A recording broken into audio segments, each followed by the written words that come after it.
ये हमारे star delta starter है। ये सिर्फ कंट्रोल वायरिंग है गाइस। यहाँ से इसको फेज एंड न्यूट्रल देते हैं।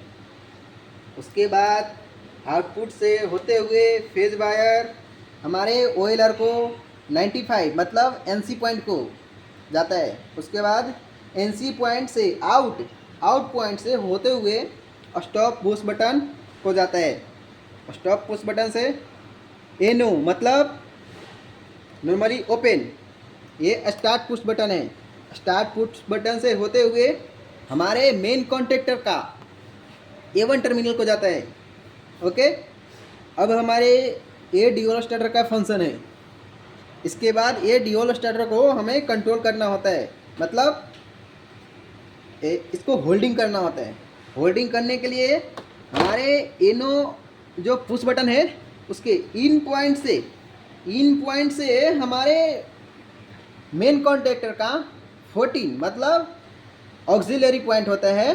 जो एनो होता है मेन कॉन्टेक्टर में वो 14 में जाता है। उसके बाद एनो पुश बटन से आउट पॉइंट से वो हमारे 13 पॉइंट को जाता है। ये हो गया हमारे ड्यूल स्टार्टर का कंट्रोल वायरिंग। ओके, उसके बाद हमें ये टाइमर को सप्लाई देना है। उसके बाद हमको स्टार को सप्लाई देना है। उसके बाद हमको डेल्टा को सप्लाई देना है। अब आ जाइए टाइमर पे। टाइमर को हमने सप्लाई दिया, हमने टाइमर को सप्लाई दिया A1 टर्मिनल से, मतलब मेन कॉन्ट्रैक्टर का A1 टर्मिनल से टाइमर को सप्लाई दे दिया। और टाइमर का सप्लाई देने के इन पॉइंट पे एक कॉमन सोर्स होता है।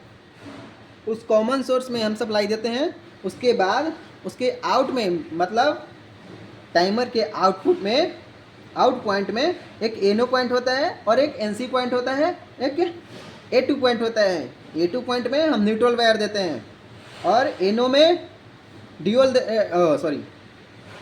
डेल्टा पॉइंट देते हैं और एनसी में स्टार पॉइंट देते हैं। टाइमर के एनसी पॉइंट से निकलता है और डेल्टा के एनसी पॉइंट से होते हुए स्टार को मेन कॉन्ट्रैक्टर को सप्लाई देते हैं, मतलब A1 टर्मिनल को देते हैं। उसके बाद एनो टाइमर के एनो पॉइंट से हम स्टार को एनसी को देते हैं सप्लाई। एनसी को स्टार के आउट पॉइंट से डेल्टा को A1 टर्मिनल को देते हैं सप्लाई। तो हमारा ये हो गया कंट्रोल वायरिंग, सिर्फ कंट्रोल वायरिंग हुआ। और इसका मेन पॉइंट होता है इंडिकेटर। हमको पता चलना चाहिए कि स्टार में स्टार्ट है कि डेल्टा में स्टार्ट है कि ऑन है कि ऑफ है कि ट्रिप है। इसलिए हम इसको इंडिकेटर के थ्रू इसको डिनोट करते हैं।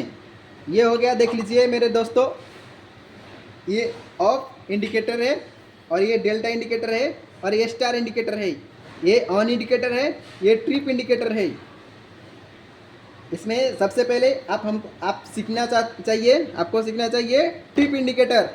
ट्रिप इंडिकेटर को हम सप्लाई देते हैं ओएलआर को एनो से, क्योंकि जब हमारे ट्रिप होने जब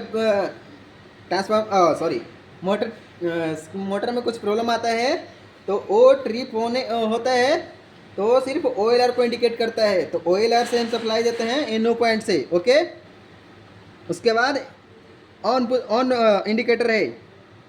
ऑन इंडिकेटर को हम सप्लाई देते हैं मेन कॉन्ट्रैक्टर को A1 टर्मिनल से।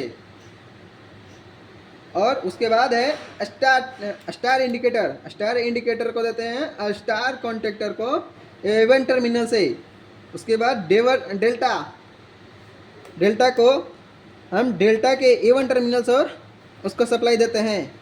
अब हो गया ऑफ इंडिकेटर को, उसके लिए थोड़ा क्रिटिकल पोजीशन है, क्रिटिकल कंडीशन आता है। उसके लिए हम जो मेन सप्लाई होता है ओएलआर का 95, उससे हम एडम ब्लॉक के थ्रू एडम ब्लॉक के एनसी पॉइंट यूज करते हैं। एनसी पॉइंट के आउटपुट से उसको सप्लाई देते हैं। ये हो गया हमारा स्टार डेल्टा स्टार्टर का फंक्शन एंड डिजाइन। ये हो गया कंट्रोल वायरिंग।